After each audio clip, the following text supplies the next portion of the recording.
Андан дагы бир өзгөчөлүгү бул жерде карап отурсак, устаздардан ким көрүп атат да араб кулду. Бир дагы окуу жай өзүнүн окутуу системасына 24 саат бою окууну киргизе албайт да. Ушуну эми бир-эки тамгасын туура саат деп алды, өткөрүп койсоң жок, өткөрбөйт. Бирөө өзү каалап келди, бирөө ата энеси чыдап кетти, бирөөдө аялы барып оңолуп келчи деп жиберди да. Бирок айланып келип анын ата болуп калды, өзүбүздүн атабыз папа болуп калды да, ошондой жашадык. 20 жылдан бери ушу намазды кыргыз тилинде окуп жүрүппүз биз. Угуп аткан азыр насаат, бизге айтып аткан акыл насааттарын мен чындыгын айтам, мен чоң адамдан да уккан эмесмин. Ошол эсеп кысап менен жүрө берип, дүйнөнүн эсебин ала берип, көрсө өзүбүздүн эсебибизди албай калыптырбыз. Ош жактан субханалла жүрөгүм жарылып кетейин аз калды да. Ушундай монда катып калдым да.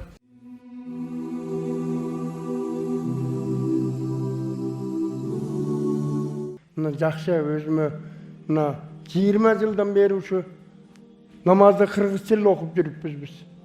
Ушул жерден каарылардын эмеси менен жакшы ушу эмелерди үйрөнүп, ошолорду туурулап окушка аракет кылып, ошолор каарыларга чоң рахмат. Мен былтыр умрада жүрүп, ушу башка мамлекеттин элдери ушу баардык Куран менен отуруп, ушу кандай адамдар булар деп ушундай бир жүрөгүмдө ушундай калды эле. Мен быйыл умрага барбай, мен ушу былтыркы ниетим менен бияка келдим да. Кудайым буюрса Аллахым мүмкүнчүлүк берди. Эми шыр окуп албасак да муунда окуп атабыз. Аллахым мүмкүнчүлүк берди. Буну токтотпойбуз. Бу төрөлгөндөн өлгөнгө чейин илим алуу бул парыз болуп атпайбы? Биз Кудайым буюрса иншаллах өлгөнгө чейин илим алганга даярбыз. Кудайым буюрса ушинтип биз дагы Куран окуп, ушинтип биз дагы кучактап кала турган күндөрүбүз да келди. Мынакей Кудайым буюрса. Садикке барсак, аякта дагы бир атабыз бар экен, Лелин дегенчи. Анын ата болуп калды, өзүбүздүн атабыз папа болуп калды да, ошондой жашадык. Анан мектептен да ошо Лелин ата, армияда да Лелин ата, окууда да Лелин ата, чоңойдук. Ошо менен жашадык. Неге анттик? Себеби бул атеисттердин, динсиздердин саясаты боюнча ошо кезде күчтүү карыкей молдолорубузду камады, өлтүрдү, түрмөгө камап.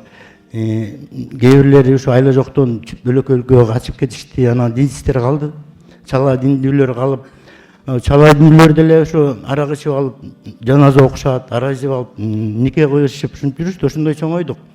Мен ойлойм ушу 70 жыл, 80 жыл ушундай чоңойдук да. Анан ошо мен ойлойм ошо кездеги түрмөдө кыйналган карыкей алымдарыбыздын дубасы келип, чоң ата, чоң апаларыбыздын дубасы келип, Кыргызстаныбызга ушу жакшылык келди го деп ойлойм да. Ошо менен ушу балдарга илими уланта берсин. Сиздерге чоң рахмат. Бул жерден көп нерсени неметтик, Куранга кирип калдык, Куран окуп, анан кечээ ошо көрсөттү, жаназа тууралуу көрсөтүштү. Аябай чоң тур. Анан ажыга барганды көрсөтүштү.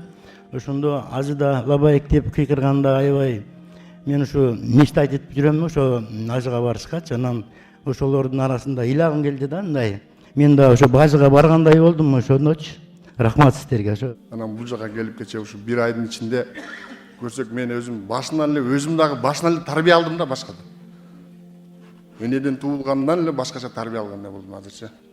Анан өзүмө ушу даваттарга чыгып жүрсөк деле кечээ талабалар менен бирде карыкелер менен 3 күнгө чыккан күнүм мага 40 күндө бербеген таасирди алдым да 3 күн ичинде. Сиздерге чоң рахмат. Анан бул жерге келип азыр ушу жашоодогу максатыбыз, мен өзүмчө ойлоп койдум, ушу максатты да биз туура эмес кое алган экенбиз мындай айткандачы. Азыр бул жерге келгенде алдыга кое турган максат, коюлган максаттар кандай болушун, өзүбүздүн балдарды кандай тарбиялашыбыз, ошону үйрөндүм мен, чындыгын айтканда. Балдарды кантип акыйкатта кантип тарбиялаш керек. Ошо үй бүлөбүзгө качан ошо дин менен жашай турган болсок гана, ушул жерде окуп атканыбызда дин менен бактылуу болот. Үйдө ынтымак баардык ушул үйдөн болот экен да. Эми ушул кечээ барып ошончолук 3 күндөн таасир алып келгенден кийин эле бу жердеги азыр бүгүнкү келип көргөн эки экскурсияны көрүп, алиги биз эми баягында жүргөндө өзүмдө мындай айтканда баягы кичине жесткийрээк деп койдук орусча. Ошондой кишилем. Кечээ бул жака келип ушу бир айдын ичинде өзүм азыр сезилип атат. Жүрөктөр бошошконбу, жибишкенге азыр кезип кечээ анча талабаларды көрүп бүгүн ыйладым чындачы. Окуп атканды көрүпчү. Анан деле азыр намаз окуп, баягыдай карыкелер дагы жакшы кылып баягы кырааты менен окуганда кадимгидей ыйлайм да. Анан ушу мен аябай ыраазы болгон эмелер карыкелер менен устаздар сабак берип атат.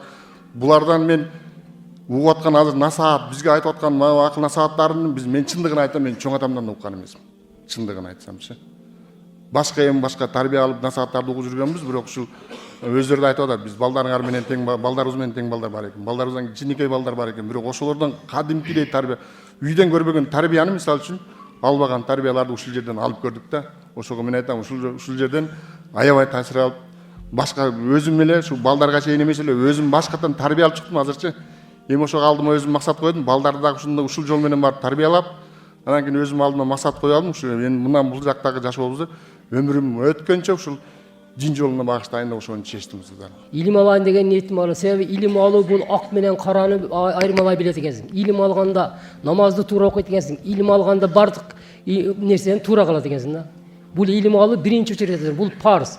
Туулгандан баштап кабырга чейин.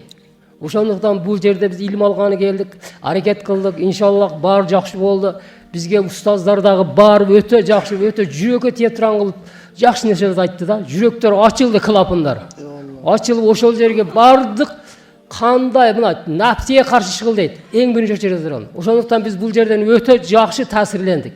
Таасирлер өтө жакшы болду. Ошондой эле мен ыраазычылык билдирет элем, ушул жерде кары балдардын кулк мүнөздөрү кандай сону карап турсаң ыйлагың келет. Алардын кулк мүнөздөрү ушуну тарбиялаган сиздерге дагы рахмат, ыраазыбыз биз. Алла ыраазычылыгын болсун. Илим алганда дагы өтө көңүл бөлүп, ар бир айткан устаздардын сөздөрүн жүрөккө тийишибиз керек да. Кулак менен эмес, жүрөк менен угушубуз керек. Ошондо гана бизге жүрөк орнойт. Кулак менен угуп коюп, бул жактан чыгып келсе, бул жерде туруп эртең эшикке чыкканда сен дагы эле баягы дүйнөгө аралашып кетесиң да. Ошондуктан үйгө барганда дагы мен ойлойм, бул чөйрөнү биз өзүбүз өзгөртүшүбүз керек экен да. Биз аракет кылышыбыз керек экен. Ошол уктап жаткан амалдарды мечиттердеги, ошолорду окутушубуз керек экен. Биздин дин, бул илим алуунун максаты, бул динди дүйнө жүзүнө таркатышыбызга аракет кылышыбыз керек экен. Дин бул ар бир адамдын үйүндө болуш керек. Ошондо гана биз өнүгөбүз. Кыргызстан ошондо гана өнүгөт. Дин бул бардык нерсенин өнүгүү жолунда экен да. Жашоо ушул Куранда экен. Ким Куранды окуду, ал ийгиликке жетти. Ким илим алды, ал ийгиликке жетти. Ким нафсин тийди, ал ийгиликке жетти. Бул жака келип калышыбызга ушу себеп болгон бир айылда ажекебиз бар эле. Ошолор былтыр же мурдагы жылы ушу Казакстанга келишиптир да. Казакстандан бир Түркменистанга ошол жерге зыяратка келишип анан келатып дейт. Ушундай бир намаз болуп калып дейт. Бир мечитке кирдик дейт да. Мечитке кирип дейт. Ошол жерге намаз болуп калып, ошол мечитке кирсек дейт. Келип токтодук дейт. Мечиттин алдына келип токтодук дейт. Токтогондо дейт, түшсөк эле дейт да, бир башкача жака келип калдык дейт да, баягы жекечи. Баягы балдар келип дейт, биздин мына эки жагыман кармап дейт, эки бала келип дейт, ушундай бир жылмайган жүздөр менен келип дейт, тосуп алып алып кирди дейт. Баягы дейт, балдар алып кирип кетип атса, ушундай жүрөгүм эзилип ыйладым дейт да. Намаз окудум дейт, баягы намазды окуп бүткүчө ыйладым дейт. Чыгып кетип атып ыйладым дейт да.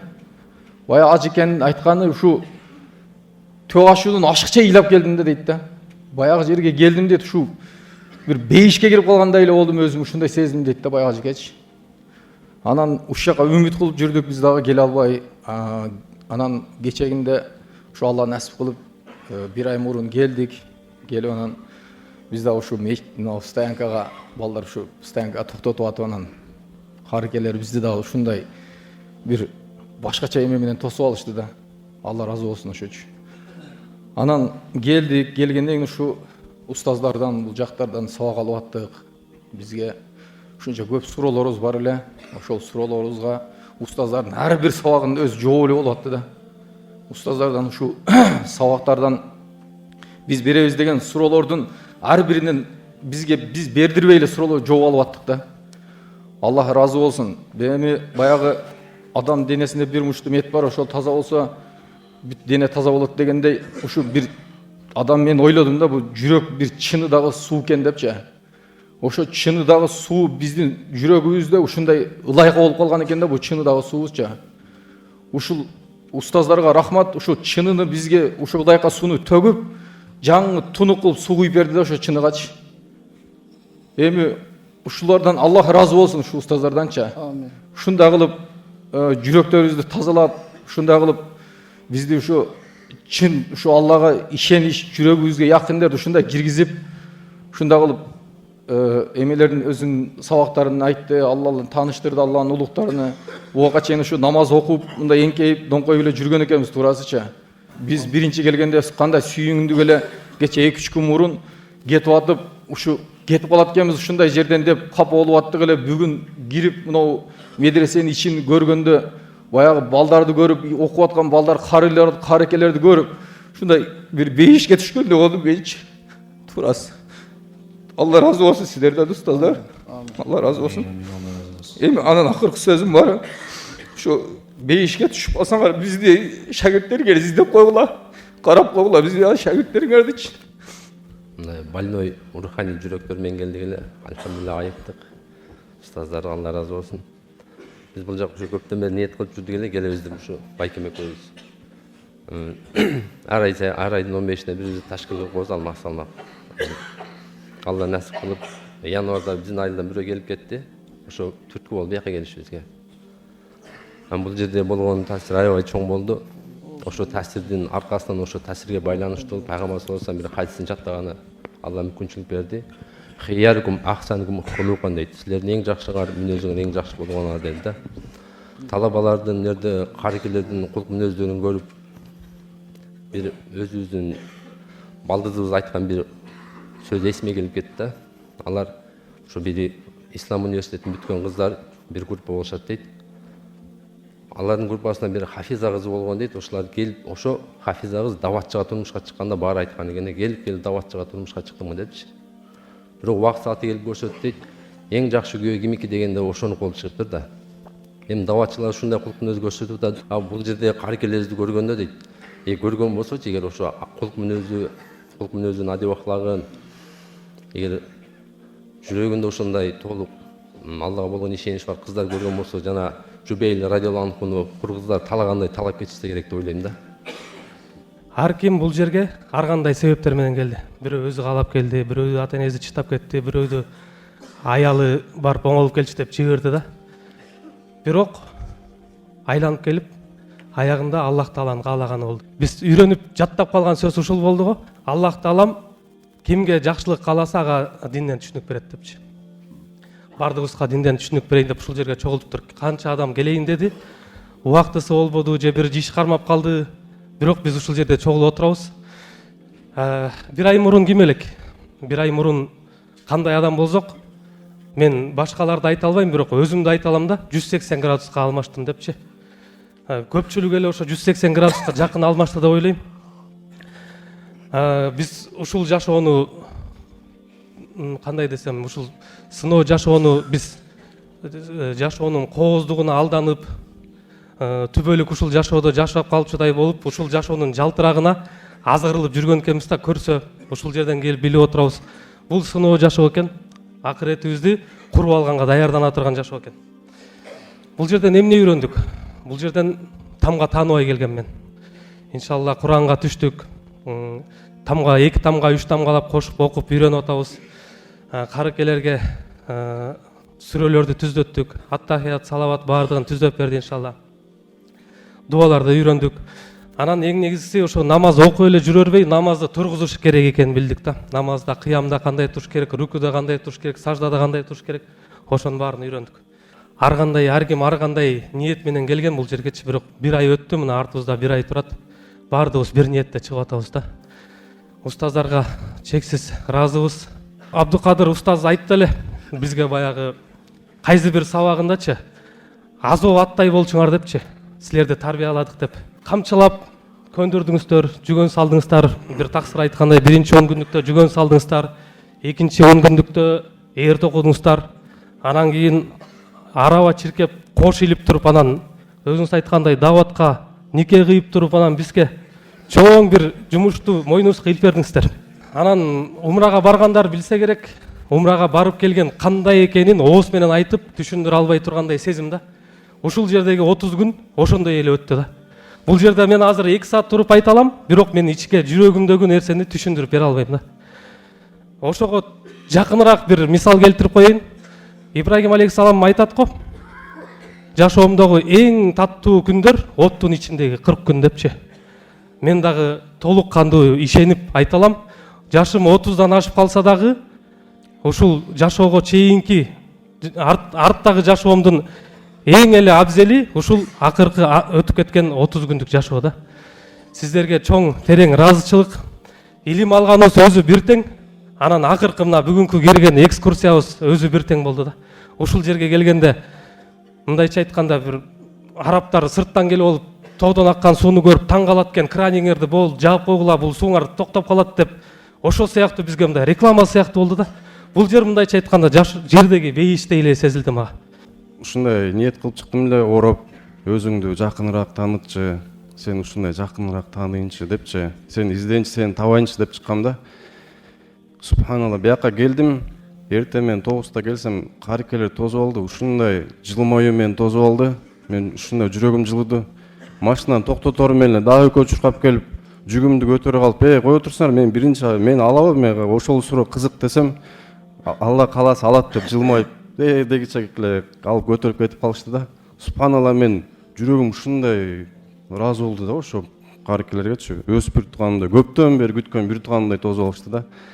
Субханалла, ичине кирдим. Ичине кирип туруп дарат алып атсам, ичинде бир карике жүрөт, ичин жыйнап. Анан бир аксакал уже даратын алып бүт туруп, көлөчүн кийин деп баратса, чуркап барат, көлөчүн кийгизип атат да. Болбосо уборка кылып аткан. Ошол жактан субханалла, жүрөгүм жарылып кетейин аз калды да. Ушундай монда катып калдым да. Даратканга эмне киргенин даже унутуп кое жаздадым да, субханалла. Карап эле туруп калдым да, субханалла, ушундай да болобу депчи. Биз көрсө устаздар дүйнө деп жүрө элечи. Ушундай эмелерди чын уже көз парда тагылып калыптыр да дүйнө деп атыпчы. Бияктан анан кечки мал улуу карикелер ушундай бизге сый урмат кылышты, бизге тамак беришти. Отуруп алып жанымда аксакалга айттым да, мен кудум эле бейиште отургандай эле болуп атам депчи. Жана бейишке киргенде бейиштиктерди сыйлайт эмес беле. Ошондой мен өзүмдү сезип жатам десем, аксакал айтты, бияк кудум эле бейиштин эле копиясы экен дүйнөдө деги да. Ошондон аябай таасир алдым, субханалла. Ошентип менин 30 күндүк бейишим башталды да бияктачы. Чын бейишим башталды да биякта. Көптөгөн таасирлер болду. 3 күнгө чыктык, субханалла. Жатып баратсаң уже төшөгүңдү салып коет. Эртең менен ойготуп туруп карасаң, дасторкон жайылып калат, субханалла. Колуң кармап, караттарды түздөшөт, жаттап турат. Субханалла, мен ушундай таасир алдым да. Мен канча жолу 3 күнгө чыктым, бирок мындай таасир болгон эмес да, такырчы. Анан өзгөчө мен ушу калпак менен чыгып, Манаста айтып атканда, аят, хадис, Курандарды айтып атканда жаш жигиттерибиз, субханалла, мен ушундай, мен 10 жылдан ашык уже намаз окуйм. Ошол кезде жаңы намаз окуй баштаганда көз жашым төгүлчү да, иман көтөрүлүп турган кез. Андан кийин ойлоп көрсөм, 10 жылдан ашык мен иле болуп турмун да. Мен ушакка келип көз жашым дагы төгүлдү да. Субханалла, ушундай көз жашым төгүлдү. Мына мен биздин будущийбиз, мына биздин мына мен элим, мына мен журтум, мына мен улутум деп ушундай бир сыймык болду да. Көзүмө жаш агылды да кадимкидечи. Анан буюрса дуа кылдым. Я Роб, ушулардын арасында мен да балам ушинтип Манас калпак кийип алып Манас айтсын, ушинтип Курандарды айтсын деп ушундай дуа кылдым. Аламачы көз жашым төгүлүпчү. Ушундай менде сыймык болду да, мындай патриотизм ойгонду да жүрөктөчү. Көрсө аябай эле парда тагылып калыптыр көздөрүбүзгөчү. Билинбей эле жана байка айткандай эле жөн эле зарядка болуп калыптыр. Намаздарыбызчы эңкейип тоң коюп туруп элечи. Бияктан уже мен пардаларым ачылды. Устаздарга Алла разы болсун. Алла Тааламды ушундай бизге чыңалуу кылып тааныштырып берди да, субханалла, пайгамбарыбызды, Аллахты. Субханалла, Аллахтар силерге эки дүйнөдө бактылуу кылсын, Алла Таалам. Ушундай толкунданып жатам, субханалла. Аллаху акбар. Алла разы болсун. Баарыңарга Алла разы болсун. Негизгиси биякта 250 адам болсо, ар бирөөнүн өзгөчө бир жакшы сыфаттары бар экен да. Ошондо жашообузга алып келгенге аракет кылып да. Мыкта аябай жакшы адамдар көп экен да, машалла. Силерден да Алла разы болсун. Мен бул жака келгенде эми коркуу болду да сезим. Кандай десем, эми эмне болот экен, кандай илим алат экенбиз бир ай ичинде деген бир ушундай коркуу менен келдим эле да. Биздин колубуздан келеби депчи. Анан карасам аксакалдар да жүрөт да бул жактачы. Аксакалдарды көрүп мындай бир уккан, көп жолу уккандан көргөн жакшы экен да. Себеби жаныбызда турган, алдыбызда аккан суунун кадыры жок экен да. Ата энебиз ушунча бизден наразы болбойт экен да, бизге көп эле ушунча жардам көрсөтүп турса дагы биз кадырын билбейт экенбиз да. Андан тышкары эже карындаштарыбызга дагы мындай көңүлдүү эле бурч эмес экенбиз да. Себеби бир тууган ушундай болот экен. Качан болсо бизге жардамга даяр экен да. Эми барганда ушу ата энебиздин колдон келишинче ыраазычылыгын алганга аракет кылабыз да иншалла. Анан бул жерде жаназа боюнча сабак болду да. Жаназа боюнча сабак болду. Аллага шүгүрлөр болсун. Ушу кабырга кетип калебизден бизге ушул нерсени үйрөткөндөчү. Ушул нерседен бейкабар кетип калсак эмне болот эле да? Анан кийин акыркы күнү кызматка чыктык бияктачы. Кызматка чыктык эле ушунча бир ай кызмат, ушунча бир ай сабак алдык ушул жерден. Кызматка чыкканда бир көзгө жаш келет да, убакыт өтүп кетеби ушунча эле депчи. Себеби кетким келбейт экен да. Кетким келбей ушунчалык толкунданып, могу жерге зыярат кылганда дагы ичиндеги нерселерди көрүп, каракелердин басып, мындай кызмат кылып, жашылдандыруу болуп аткан экен, ошолордун кызмат кылганын көрүп, ушунчалык жүрөгүң эзилет да. Мен ойлойм, неге жаш кезимде ушул жерди билип калбадым депчи. Сен ушул жака тапшырат элем окугачы. Эшигин көрүп төрүнөт деген жакшы бир макал бар. Мен биринчи унаа менен келип түштүм. Түшсөм эле жүктө түшүргөм да. Ушундай жылмагдаган жакшы улан келип туруп, ассаламу алейкум ата деп ушундай өттү. Жүрөгүм бир болуп деди. Кадимкидей бир болуп деди да. Ошону тосуп алдык. Анан биз как раз тарайык намазына ороз айында келип калдык да. Ошондо тарайык намаз окуп атканда бизге деген ушундай оюндар уюштургандар биз атан шүгүр деп атабыз. Себеп дегенде жогоруда айтып кетти, манастыкы айтып атат, дастанды айтып атат. Ошондой убакта хадистерди макалдаштырып ушундай чыгармачылыкта уюштурганга ошондо ойгонду да ушундай. Анан эми убагында кызматташып парторг болдук, атеизм деген болду, тияк буяк болду. Анан парадтарды уюштуруп антип өткөндө. Анан көп эле даватка чыкканбыз. Бул каракел менен чыккан даватка эч бир окшошподу да. Ошо барганда ошолордун кызматтары ушулар барчы. Анан эми бул жердин азаны бир башка да. Анан эми жума хутбага чыкканда жуманычы бир башка бир мында бир жүрөк абдан жибийт экен. Бул үчүнчү жолу мен өз жөнүндө айтып атам, үчүнчү жолу мен жүрөктү жибишим ушул болуп атат да. Анан бул жерден дагы бир чоң бир немеси, бул каракелдерге абдан чоң ыраазычылык айтабыз керек да. Эмне дегенде, ушул эми бир эки тамгасын туура эмес айтып алды, өткөрүп койсоң, жок өткөрбөйт. Бул абдан жакшы да.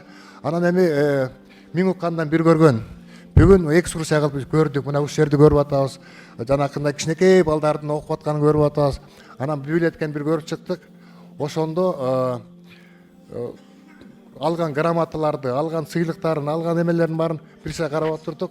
Ушул жерден ушунчалык өнүгүп өсүп аткан өз көзү менен грамоталардан көрдүк. Ушундай чемпиондор бар экен. Чубак агачынын библиотекасын көрүп атабыз. Анын дагы аманаты аткарылып аттыр. Аллах таалам аягына чейин чыгарган болсун. Келип ушул жерге окууга себепкер болгон менин бул биринчи неберем болот. Окуп атканда ушундай бир кабар келди, сиз барып келбейсизби? Ушунда бизде ушундай түшүнүк болду. Ата энелер эле барат экен деп. Декабрдын 15-inde даярдым эди. 10-күнү бир кокус болуп больницага жатып калдым.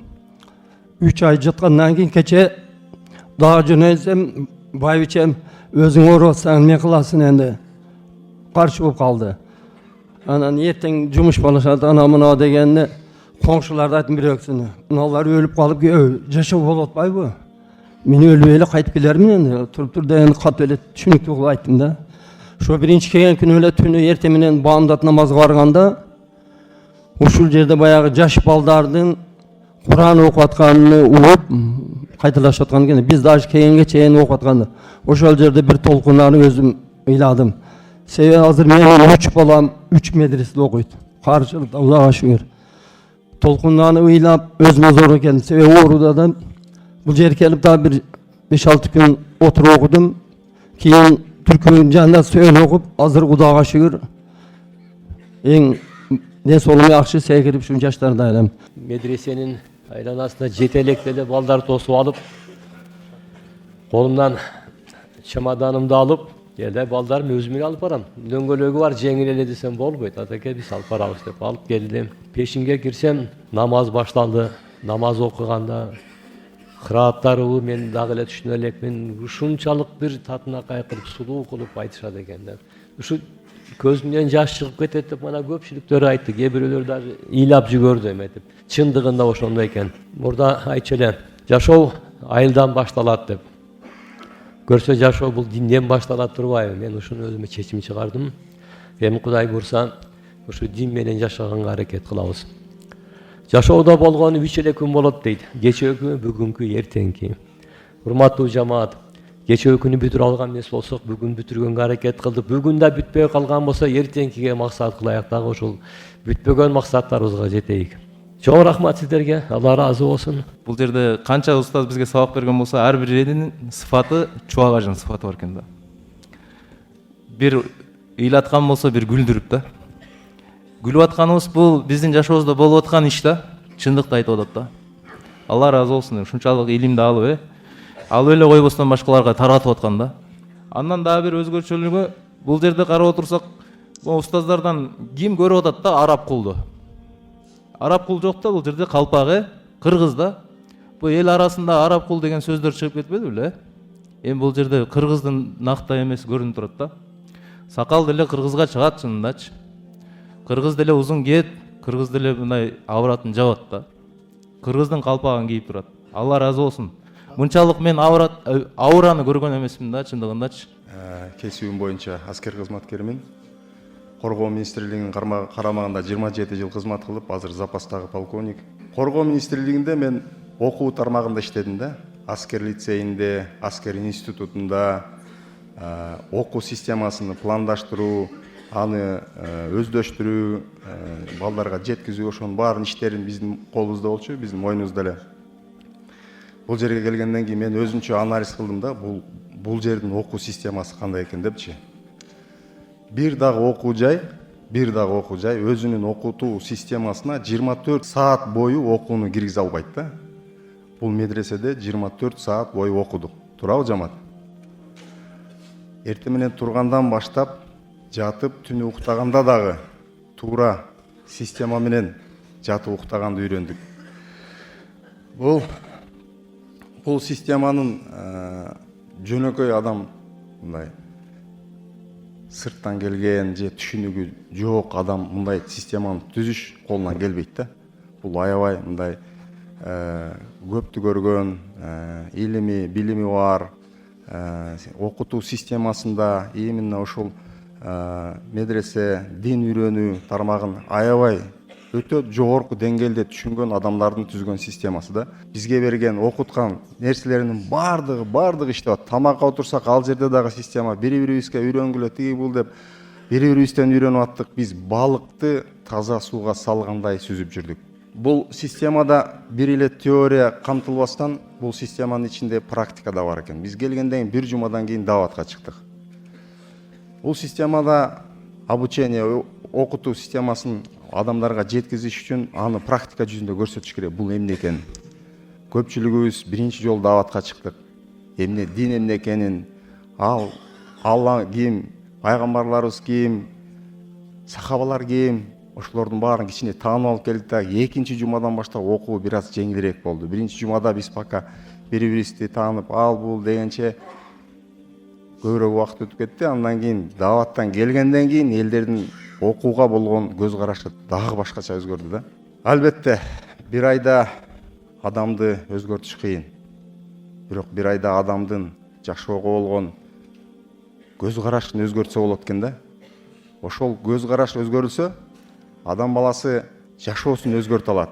Бизди ушул бир ай ичинде 24 саат бою окутуп отуруп, биздин жашоого болгон көз карашыбызды өзгөртү да бул жерде. Азыр баардыгы айтып атышат 180 градуска өзгөрдүк депчи. Чын ал 180 градуска өзгөрдүк. Чындыгында биз таза чөйрөгө түштүк. Ушундай бир чөйрөгө түштүк. Бул жерде башка жерде кыла албаган амалдарды ушул жерде аябай жеңил жасап аттык да. Бунун ушунча окутуу системасындагы чоң ийгиликтин сыры эмнеде экен деп өзүмчө ойлонуп келгенден баштап анализ кылып жүрдүм дагы. Мен бир жыйынтыкка келдим. Ар бир ушул медреседеги түзүлгөн системанын ичинде ар бир устазда, ар бир каркеде, ар бир даже жөн эле иштеген адамдардын жүрөгүндө Куран, жашоосунда сүннөт, колдоочусу Аллах экен. Ушул эң негизги сырлардын бири экен. ушул үчөө бар болгон үчүн бул жерде өтө чоң ийгиликтер бар экен. Биздин дене мүчөбүздүн бирөөсү болуп калган шайтандын эң чоң куралы сотка деген жок жашаса болорун түшүндүк. Бир ай ансыз жашадык да турабы? Болот экен да көрсө жашаса, биз ансыз кантип эле, соткасыз кантип жашаса болот деп өзүбүздүн жашообузду элестете албайт элек да. Андан да негизгиси, мен өмүрүмдө эч качан айт майрамын мындай майрамдаганын эч жерден көргөн эмесмин. Айт майрам ушундай болот экенин мен биринчи жолу көрдүм. Эми мындан кийин бир эле мен эмес, калгандарыбыз дагы айт майрамдарга болгон мамилебиз өзгөрөт деп ойлойм. Биздин мезгилде Советтер Союзу тарбиясы бир жерден тарбияны туура эмес берип койгон экен да. Анда бул динге ишенесиңби, ишенбейсиңби дегенге мен өзүм күрөмүн.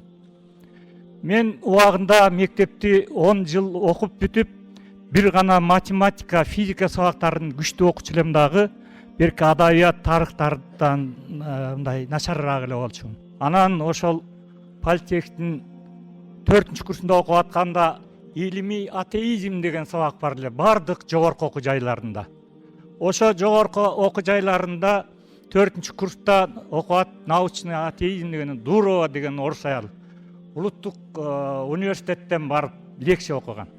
Анан зачет тапшырчу элек. Бир-эки сабактан калтырып коюпмун. Анан биринчи бизден мурунку азыркы тил менен айтканда жаамат зачет тапшырганда айтты, конспектине аябай карайт экен. Анан ушундай бир общий тетрадьты алып алып кайра бүт көчүрүп жаздым. Баягы эки сабакты ортосунда кайенден эметсем ошо ортосуна киргизип көк паста, жашыл, кызыл аралаштырып ушундай кооз жазып койдум. Келип убагым келгенде жанына келсем, конспектине ушундай карап туруп мени мынтип бир карап койду. Өзүң жаздың беле деген кыяста. Анан эле бир маалда карап туруп конспектин жапты дагы ты веришь к исламу деди. Суроо, биринчи суроо. Анан нет деген сөздү айттым бир гана. Анан как докажешь дегенде айттым, я вырос в семье коммунистов. Отец коммунист, мать тоже коммунистка дедим. Сразу зачетчикан алды, заштен спасибо деп туруп кетирип жиберди да. Мана ошол мезгилдеги тарбия ошондой болгон. Билет менин курлуулар, менден улуулар, жогорку окуу жайында окугандар илимий атеизм дегенди окуп бүткөн. Ниетибиз түз, бирок максатыбыз бир аз адашып калыптырбыз. Ошо атабыздын айткан сөздөрү, буга чейинки айтып жүргөн сөздөрү, анан ошол күнү айткан сөздөрү башкача болду. Бактылуулук, толук бактылуулук бул динде деген. Биз өзүбүз кесип боюнча бухгалтербиз. Ошол эсеп кысап менен жүрө берип, дүйнөнүн эсебин ала берип, көрсө өзүбүздүн эсебибизди албай калыптырбыз.